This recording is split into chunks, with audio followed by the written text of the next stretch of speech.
नमस्कार दोस्तों, मैं पवन आपका मेरे चैनल टेकी पवन में स्वागत करता हूं। कृपया टेकी पवन चैनल को सब्सक्राइब करें एवं लाइक करें। आइए आज के टॉपिक पर चलते हैं। Expansion, contraction, increase and decrease in demand. मांग में विस्तार, मांग में संकुचन, मांग में वृद्धि व मांग में कमी। सबसे पहले देते हैं मांग वक्र पर संचलन। इसका अर्थ है मांग मात्रा में विस्तार अथवा मांग मात्रा में संकुचन। इसके अंतर्गत एक ही मांग वक्र के ऊपर एक बिंदु से दूसरे बिंदु की ओर जाते हैं हम, जब वस्तु की स्वयं की कीमत में परिवर्तन हो तथा अन्य बातें स्थिर रहे। ध्यान दें, यहाँ अन्य बातें स्थिर रहती हैं तो होता क्या है, वस्तु की स्वयं की कीमत में परिवर्तन का प्रभाव होता है। अब ये दो प्रकार के होते हैं, मांग में विस्तार और मांग में संकुचन। पहला है मांग में विस्तार, एक्सपेंशन इन डिमांड। यह विस्तार जब अन्य बातों के समान रहने पर वस्तु की स्वयं की कीमत में कमी होती है तो परिणाम स्वरूप उसकी मांग मात्रा बढ़ जाती है। इसे ही मांग मात्रा में विस्तार कहते हैं। आप देख सकते हैं चित्र में, जब कीमत ओपी थी तो मांग OX थी। कीमत ओपी से घटकर OP1 हुई तो मांग मात्रा भी OX से बढ़कर OX1 हो गई है और हम ए बिंदु से बी बिंदु पर आ गए। फिर है मांग मात्रा में संकुचन। जब अन्य बातें स्थिर रहें और वस्तु की स्वयं की कीमत में वृद्धि हो जाए तो उसके परिणाम स्वरूप वस्तु की मांग मात्रा घटती है तो उसे हम मांग में संकुचन कहते हैं। चित्र में आप देख सकते हैं कि कीमत OP थी तो मांग OQ थी। जैसे ही कीमत वस्तु की OP से बढ़कर OP1 होती है, मांग OX से घटकर OX1 हो जाती है और हम उसी मांग वक्र के ए बिंदु से बी बिंदु की ओर बाईं ओर आ जाते हैं। तो ये है मांग वक्र में संकुचन और विस्तार की प्रक्रिया, जो कि स्वयं की कीमत में परिवर्तन का प्रभाव।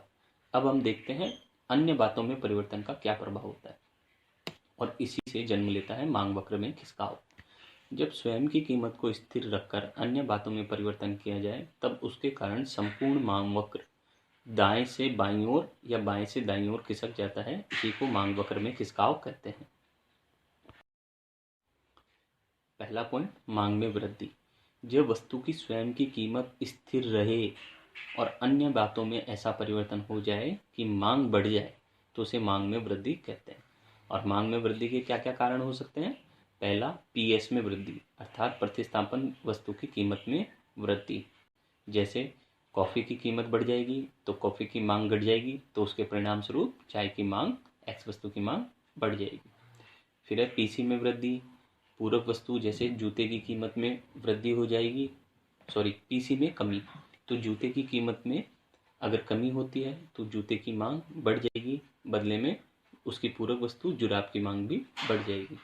फिर Y में वृद्धि अर्थात आय में वृद्धि से भी मांग में वृद्धि होती है। टेस्ट में सकारात्मक परिवर्तन से भी मांग में वृद्धि होती है। अगर भविष्य में कीमत बढ़ने की संभावना है तो उपभोक्ता आज ही मांग बढ़ा देता है। फैशन में भी सकारात्मक परिवर्तन होने पर मांग बढ़ जाती है। ये सभी कारण।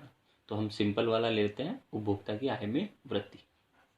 आप देख सकते हैं जैसे ही उपभोक्ता की आय बढ़ी, मांग वक्र DD से शिफ्ट होकर दाईं ओर D1 हो गया है और OP कीमत स्थिर रहते हुए भी X वस्तु की मांग OX से बढ़कर OX1 हो गई है।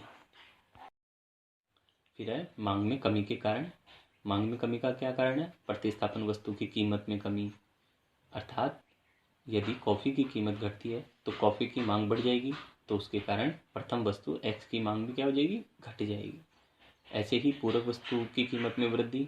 पूरक वस्तु की कीमत में वृद्धि मतलब जूते की कीमत बढ़ी तो जूते की मांग क्या हो जाएगी? घट जाएगी। तो उसके साथ जो जुराब पहना जाता है उसकी मांग भी क्या हो जाएगी?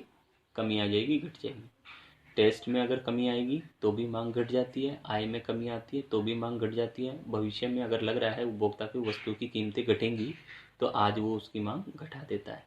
और यदि फैशन में नकारात्मक परिवर्तन आता है तो भी उपभोक्ता उस वस्तु की मांग को घटा देता है।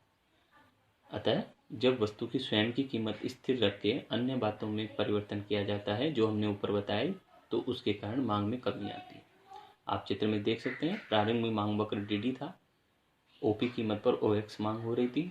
अब आय में कमी के कारण क्या हुआ? हमने मान लिया आय में कमी हो गई। आय में कमी से नया मांग वक्र D1 हो गया है, जिससे वस्तु की मांग OX से घटकर OX1 हो गई है।